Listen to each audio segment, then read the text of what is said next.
a todas as pessoas aqui presentes, quem se manteve aqui presente. Queria cumprimentar a mesa, no nome da Letícia, que vai trazer aqui, né, nosso estudo de caso.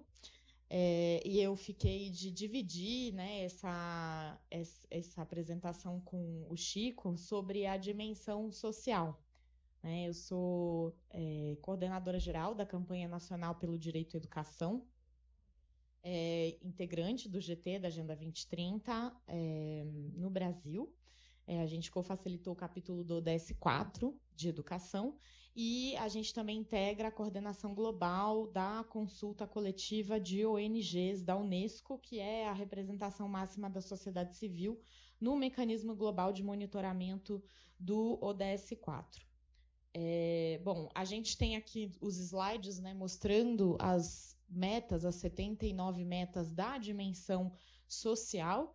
Então, é possível ver, né, que a gente teve alguns avanços, como a mesa anterior falou, na parte de redução da extrema pobreza, em 4 pontos percentuais, na questão da segurança alimentar e também a despesa com seguridade social. Então, isso foi muito bem retratado na mesa anterior, trazendo essa questão aí da dimensão da proteção social, especialmente do combate à fome, como um dos principais avanços.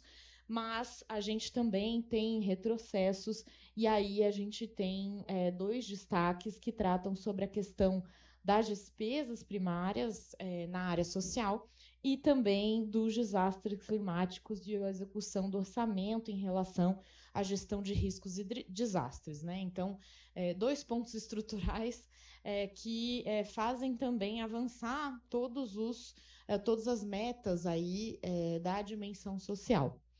Pode passar, por favor. E aí, sobre essas questões, né, como a gente pode ver na apresentação, eu vim trazer também a questão de dados relativos aqui no slide aos ODS 3, saúde, 5, gênero, 8, trabalho decente, que apontam para ainda situações alarmantes em relação aos grupos mais marginalizados, especialmente nos recortes de raça e gênero, que foram 2 questões que a mesa anterior muito acertadamente ressaltou e que a gente precisa olhar ainda para alguns dados importantes.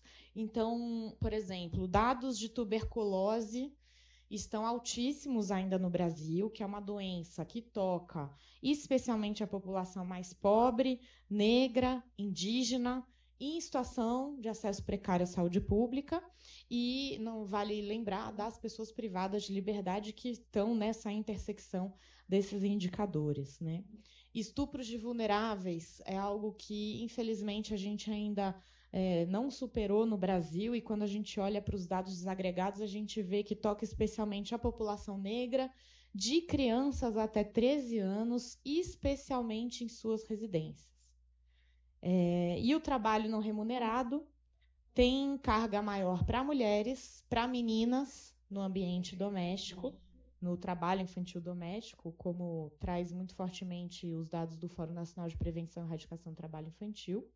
E só nesses 2 últimos, né, estupros de vulneráveis que tocam majoritariamente crianças, especialmente nas suas residências, e o trabalho não remunerado de meninas, né, em ambiente doméstico, a gente já vê 2 argumentos que contrariam um dos retrocessos que a gente aponta no capítulo de educação, que é as tentativas de regulamentação da educação domiciliar, que seguem despontando e sendo debatidas no Congresso, e um locus de violência nas residências. Então, levar a educação para lá pode ser complexo.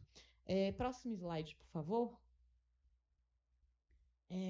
E, em vez de discutir, né, essa medida que é altamente polêmica da educação domiciliar, que pode colocar em maior risco de violência, estupro, trabalho infantil às nossas crianças, o Estado deveria estar dedicado na educação, em cumprir o Plano Nacional de Educação, a Lei 13.005 de 2014, que chegou ao final do decênio agora em junho de 2024, com 90% das metas não cumpridas, que é o balanço que a gente traz e que está no relatório Luz, pela falta de financiamento adequado, que se estagnou nesses últimos 10 anos em torno dos 5% do PIB, né? Então, desde o início da vigência do plano, com valores por aluno que são muito aquém dos necessários para a garantia de qualidade social nas nossas escolas, pela falta de regulamentação e implementação de mecanismos já presentes na lei, como o custo aluno-qualidade, o CAC, desde 2014, né?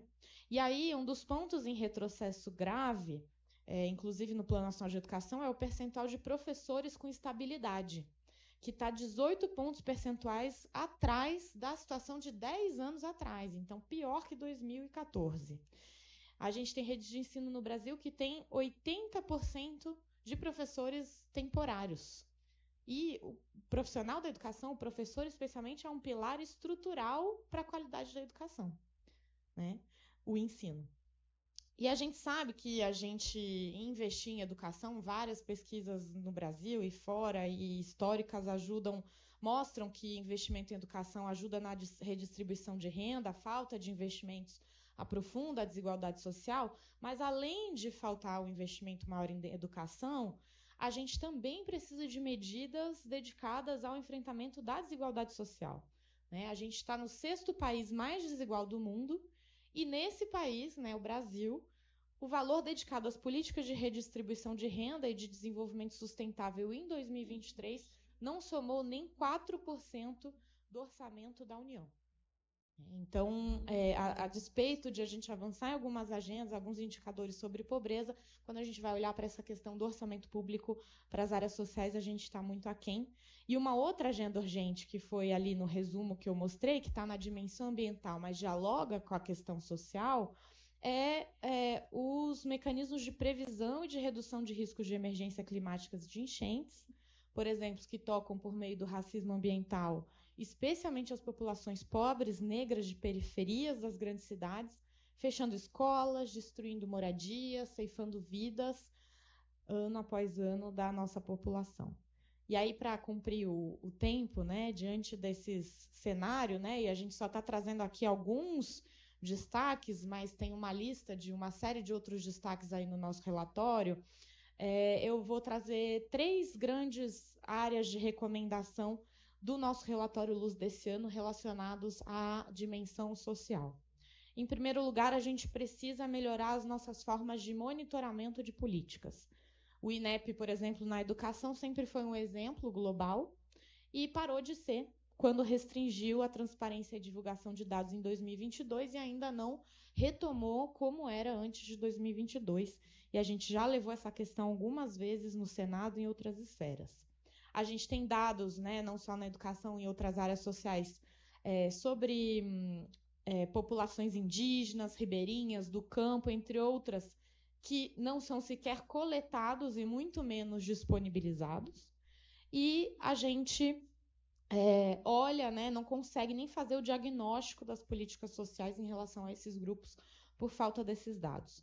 E a gente, então, precisa não só de monitoramento, como de políticas em uma perspectiva interseccional de raça, gênero, origem, idade, orientação sexual, identidade de gênero, entre outras, em todos esses recortes que possam ser disponibilizados para a gente poder fazer também o diagnóstico a partir da sociedade civil, e só assim a gente vai conseguir superar esses indicadores vergonhosos de falta de acesso à educação, à proteção e também de enfrentamento, por exemplo, às DSTs e TTNs que são mostrados no nosso relatório.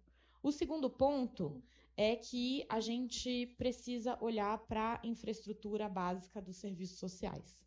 A gente já cansou na sociedade civil de olhar para a escola sem ventilação, sem água potável, sem saneamento, indicadores que retrocederam nos últimos anos, sem janelas.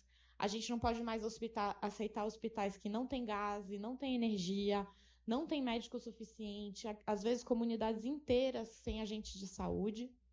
E na área social, por exemplo, conselhos tutelares sem espaço apropriado, sem veículo, sem telefone para poder receber a denúncia, veículo para chegar até o lugar da denúncia.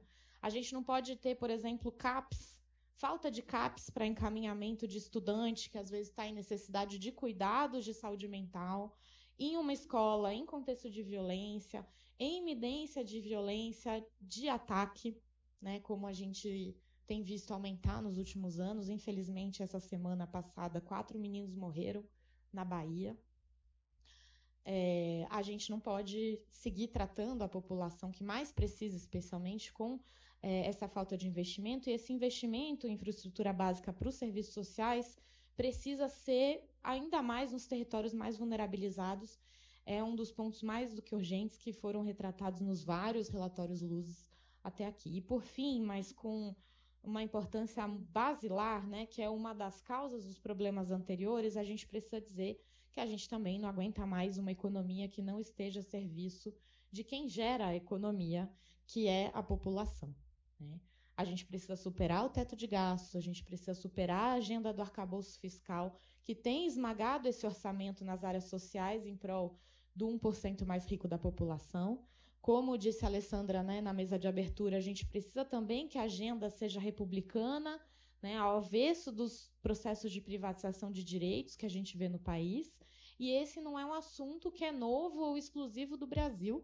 É um assunto em que o mundo todo está falando.